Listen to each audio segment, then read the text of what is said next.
Hello student, आज की हमारी ऑनलाइन क्लास का टॉपिक है एंडोक्रिनोलॉजी। एंडोक्रिनोलॉजी की सीरीज़ हम देख रहे हैं और इसका पार्ट 3 देखेंगे हम। इसमें डिफरेंट ग्लैंड्स, एंडोक्राइन ग्लैंड्स कौन कौन सी हैं। आज हम देखेंगे thymus gland, pineal body and pancreas gland. Thymus gland कहाँ पाई जाती है बॉडी के अंदर? This gland is located near trachea and just ahead to the heart. Okay, ये हार्ट के ऊपर मिलने वाली एक छोटी सी बाइलोब्ड ग्लैंड पाई जाती है। 2 लोब वाली गुलाबी चपटी सी ग्लैंड पाई जाती है। इसकी उत्पत्ति होती है third branchial pouch, endodermal of third branchial pouch, embryo में। ये जो थाइमस ग्लैंड है, ये बहुत इंपॉर्टेंट ग्लैंड है। ये जन्म के समय ये बहुत ज़्यादा डेवलप होती है और जैसे जैसे ओल्ड एज की तरफ हम जाते हैं ये इसका साइज रिड्यूस होता चला जाता है। ठीक है, तो this is a important organ of immune system which serve as a centre for differentiation and training of a T lymphocyte. T lymphocytes ये बनाती है और ये जो हार्मोन सीक्रेट करती है उसे कहते हैं थाइमोसिन हार्मोन कहा जाता है।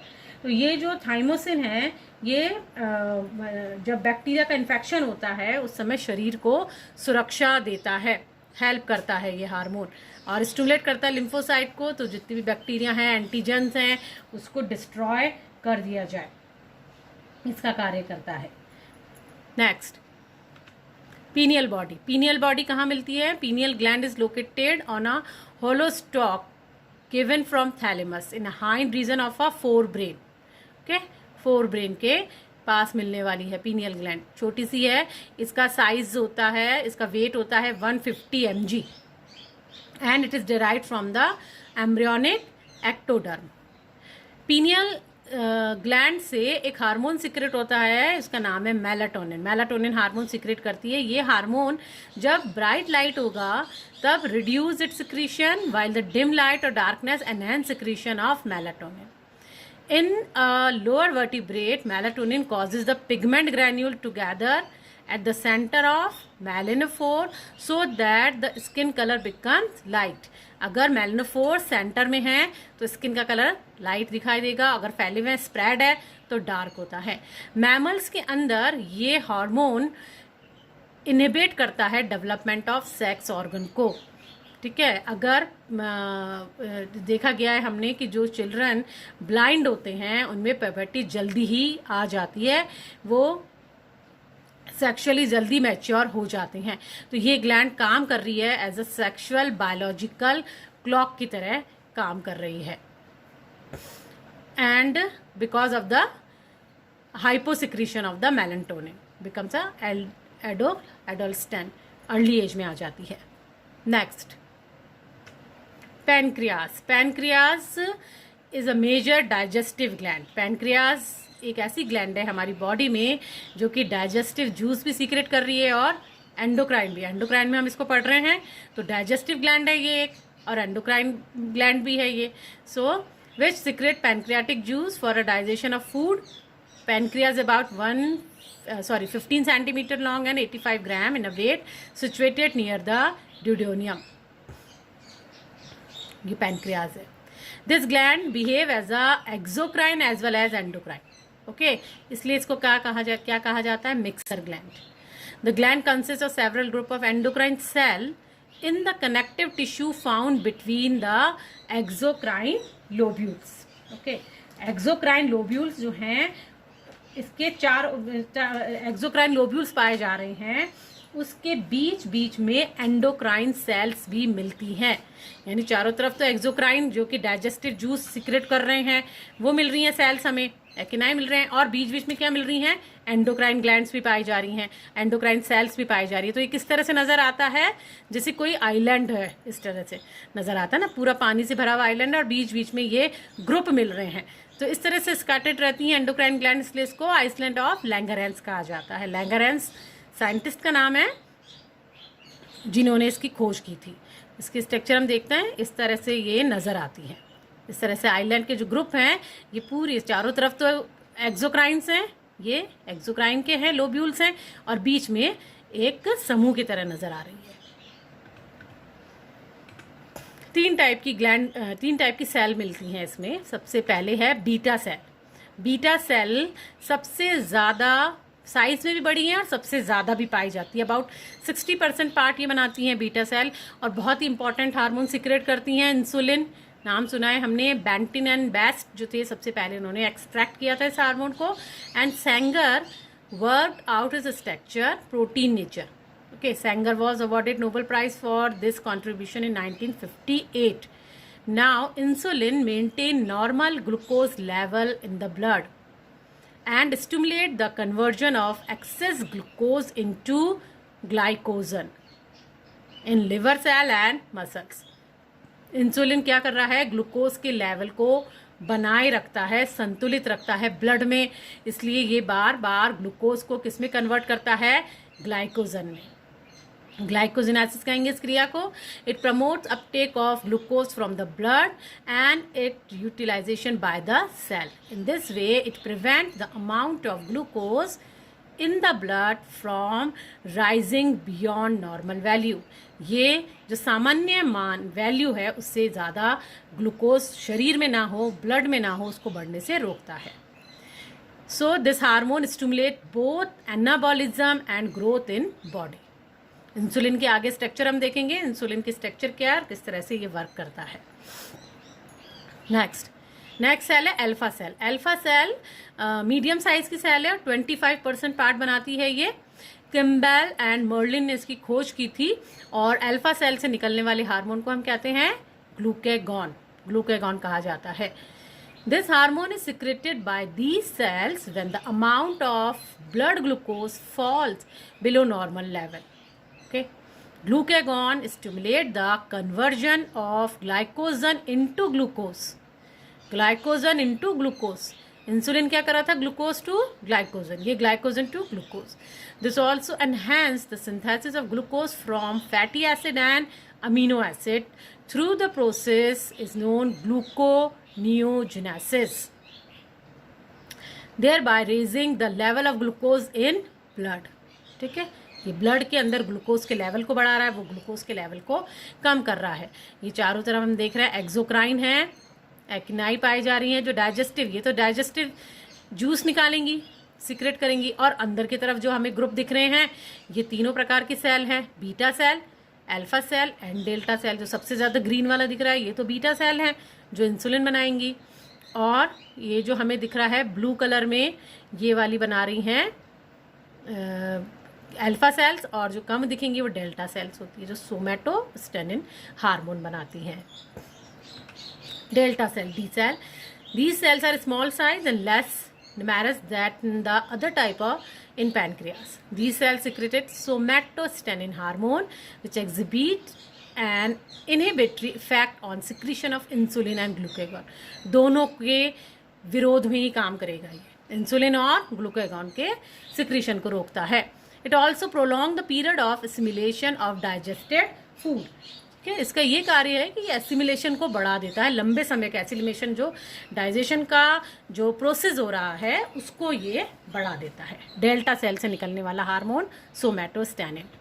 Now the structure of hormone, different hormones जो हमने पढ़े हैं उनकी स्ट्रक्चर देखते हैं। इंसुलिन सबसे पहले, इंसुलिन जो बीटा सेल से निकलने वाला है, ये हार्मोन 2 पॉलीपेप्टाइड चेन से बना होता है, ए एंड बी। ए जो है उसमें 21 अमीनो एसिड्स होते हैं, बी में 30 अमीनो एसिड्स होते हैं, और ये आपस में किससे जुड़े हुए हैं, डाइसल्फाइड बॉन्ड से जुड़े हुए रहते हैं। डाइसल्फाइड दोनों, ये दोनों ए और बी डाइसल्फाइड बॉन्ड से जुड़े हुए हैं, और ए के अंदर ही 6 और 11, ओके, 6 और 11 पर सिस्टीन भी डाइसल्फाइड बॉन्ड से जुड़े हुए रहते हैं। इसका बायोसिंथेसिस अगर हम देखें, इसके और भी काम देखेंगे कि ये किस तरह से ये ग्लूकागॉन के अगेंस्ट में काम करेगा, ये क्योंकि कम करेगा लेवल को, और इंसुलिन के और ब्लड के ग्लूकोज के क्या क्या कार्य। इससे पहले बायोसिंथेसिस देखते हैं। Beta cell island of Langerhans rough endoplasmic reticulum बनाती है प्री प्रो इंसुलिन। ये प्री प्रो इंसुलिन ले जाया जाता है गोल्जी के पास, और ये इसको कन्वर्ट कर देता है प्रो इंसुलिन में, और प्रो इंसुलिन से बनता है इंसुलिन एंड सी पेप्टाइड। किस तरह से बायोसिंथेसिस होता है। Now insulin decrease the level of glucose in blood कर रहा है, और क्या काम करता है कि ग्लूकोज के ट्रांसमिशन को ये बढ़ा देता है। इंसुलिन ब्लड में, रक्त में ग्लूकोज के संचरण को बढ़ा देता है। इसके साथ ग्लूकोज से ग्लाइकोजन में कन्वर्ट कर देता है, जिस क्रिया को हम कह रहे हैं ग्लाइकोजेनेसिस, कि ये करता है ग्लूकोज की वृद्धि ग्लाइकोजन की वृद्धि कर देता है। इसी के साथ ग्लूकोज और जो दूसरे अन्य खाद्य पदार्थ हैं उनको फैटी एसिड्स में बदल देता है। इस क्रिया को कहते हैं लिपोजेनेसिस। ओके, नेगेटिव फीडबैक हमने पढ़ा था कि इंसुलिन का सिक्रीशन जो हो रहा है, रेगुलेशन जो हो रहा है, वो ब्लड में ग्लूकोज का जो मात्रा है उस पर डिपेंड करता है। किस तरह से? जब ब्लड में शुगर के बढ़ने से शुगर बढ़ेगा, जब ब्लड में शुगर बढ़ेगा तो इंसुलिन का सिक्रीशन भी अधिक होगा, और जब ब्लड में ग्लूकोज का लेवल या शुगर का लेवल, ग्लूकोज का लेवल कम होगा तो सिक्रीशन भी कम होगा। तो ये एक नेगेटिव फीडबैक मैकेनिज्म होती है, जिससे कि ब्लड में ग्लूकोज का लेवल कंट्रोल रहता है। इस तरह से इंसुलिन क्या कर रहा है? नेगेटिव फीडबैक मैकेनिज्म करता है। Insulin regulate the fat metabolism को भी रेगुलेट करता है। कैसे? कि अगर ब्लड में इंसुलिन की मात्रा कम हो जाती है, decrease the insulin in the blood, तो कीटोन मॉलिक्यूल रिलीज होने लग जाते हैं यूरिन और ब्लड से, and this condition is ketosis कहा जाता है।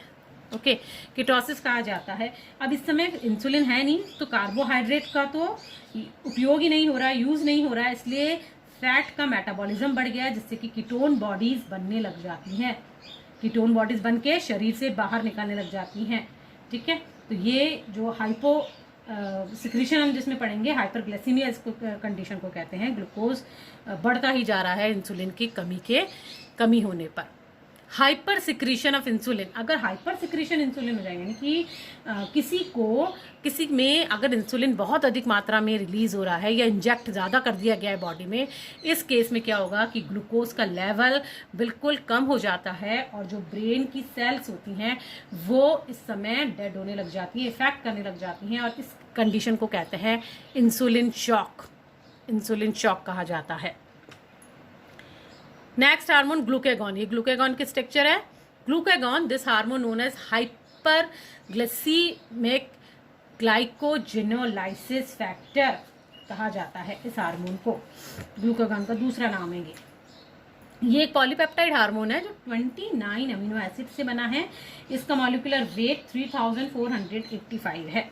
ये ब्लड में शुगर लेवल को बढ़ाता है, यानी इंसुलिन के अगेंस्ट में काम करता है। अल्फा सेल के द्वारा निकलने वाला हार्मोन है ग्लूकेगॉन, पाया जाता है लिवर में।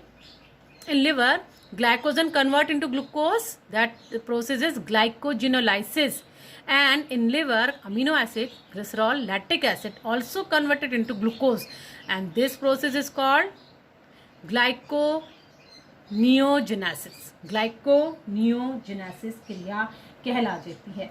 अब क्या होगा? लिवर से जो ग्लूकोज बन रहा है वो ब्लड में भेज दिया जाएगा, तो ब्लड के अंदर ग्लूकोज का लेवल बढ़ जाएगा। ग्लूकोज का जब लेवल बढ़ जाएगा तो उसको नियंत्रित वापस किया जाएगा। तो ये एक नेगेटिव फीडबैक मैकेनिज्म आ गया, उतना ही इंसुलिन रिलीज होगा, निकलना पड़ेगा, पाया जाता है। जब ब्लड के अंदर ग्लूकोज का लेवल जैसे ही बढ़ता है, ग्लूकेगॉन का सिक्रीशन जो है वो स्टार्ट हो जाता है, और जब ब्लड में बहुत ज़्यादा शुगर बढ़ जाएगी तब ये हार्मोन रुक जाएगा, उस समय इंसुलिन आएगा उसको कम करने के लिए। Next is सोमैटोस्टैनिन। सोमैटोस्टैनिन को कहा जाता है ग्रोथ हार्मोन इनहिबिटिंग हार्मोन भी कहा जाता है, GHIH सोमैटोस्टैनिन है। ये इंसुलिन और ग्लूकेगॉन दोनों के सिक्रीशन को ही रोकता है। ये इसका स्ट्रक्चर दे रखा है, इसमें दोनों के स्ट्रक्चर है, हमें बता रहे हैं। और साइंटिस्ट ये कहते हैं कि सोमैटोस्टैनिन के अलावा एक और हार्मोन निकलता है, उसे कहते हैं पैनक्रियाटिक पॉलीपेप्टाइड हार्मोन, तो वो भी काम करता है। वैसे सोमैटोस्टैनिन का मेन फंक्शन क्या है? अभी हमने देखा था डाइजेशन के समय, है ना, जो एसिमिलेशन है उसको, अवधि को, उस पीरियड को ये बढ़ा देता है, ये इसका काम है। Hyposecretion and हाइपरसिक्रीशन। हाइपोसिक्रीशन के समय जो कंडीशन होती है वो होती है hyperglycaemia, that means glucose level raise in a blood.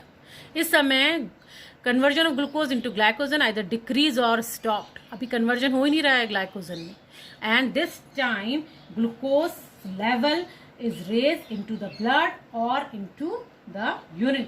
और बार बार शरीर से यूरिन से भी ग्लूकोज बाहर आने लग जाता है, मात्रा बढ़ जाती है, और इस समय जो कंडीशन होती है, जो डिजीज होती है, उसे हम डायबिटीज मेलिटस कहते हैं, सब जानते हैं। और ये एक हेरिडिटरी डिजीज है। इस समय पॉलीयूरिया ज़्यादा बढ़ जाएगा, बार बार यूरिन लगता है हमें, और डिहाइड्रेशन होता है, प्यास लगती है, और एनर्जी के लिए ग्लूकोज ग्रहण नहीं कर पा रही है कोशिकाएं, तो वो प्रोटीन का ब्रेक डाउन करने लग जाती हैं, फैट का ब्रेक डाउन करने लग जाती है, कीटोन बॉडीज बॉडी में बनने लग जाती है, कीटोसिस हो जाता है, और वो शरीर से बाहर निकलने लग जाता है। Hyper secretion of insulin hypoglycaemia condition कहलाती है, यानी कि अब ग्लूकोज का लेवल कम हो गया है, जो नर्व सेल्स हैं उनको ग्लूकोज पहुंच ही नहीं रहा है वहाँ पे, तो उनकी प्रॉब्लम हो जाती है। और इस समय अगर बहुत अधिक ग्लूकोज ना मिल रहा है तो नर्व सेल डैमेज होने लग जाएंगी ना, ब्रेन की नर्व सेल डैमेज हो रही है तो इंसुलिन शॉक कहा जाता है। उपवास के समय जो कंडीशन हो जाती है, बेहोशी टाइप, ऐंठन टाइप, है ना, आना, थकावट लगना, तो वो ये कंडीशन में पाई जाती है, हाइपोग्लाइसीमिया। ओके, तो ये दोनों एबनॉर्मलिटीज कह सकते हैं हम इसको, एंड द सिक्रीशन और regulation of the insulin. Thank you.